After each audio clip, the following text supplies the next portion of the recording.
Welcome to our presentation for the design and implementation of a robotic device for medical percussion.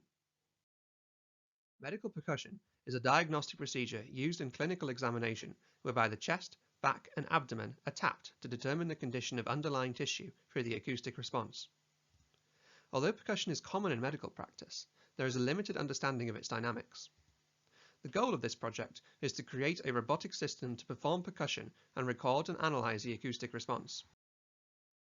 The human arm is modeled as a two-link system with a compliant wrist joint.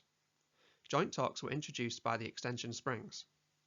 When the first link hits a hard stop, all of the kinetic energy of the body is transferred to the second link, resulting in a tapping on the body by the end effector.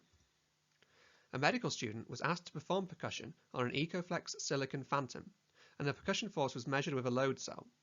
The percussion force ranged between 8 and 10 newtons, the impulse between 0.7 and 0.8 newton-seconds. Different spring constants were evaluated in the simulation to find the right values that translated to force profiles most similar to the medical student's percussion forces. Simulation parameters are used to build the hardware prototype. The robot was additive manufactured using a Prusa Mark III's. The cam is driven by a continuous servo motor controlled by an Arduino Uno. The frequency of the tapping actions can be changed by controlling the motor speed, and the percussion force of the robot was captured with a load cell. The robot showed comparable force and impulse profiles to the human participant, with better consistency between percussion actions.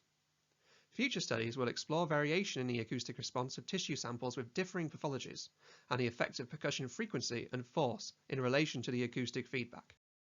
Thank you for listening.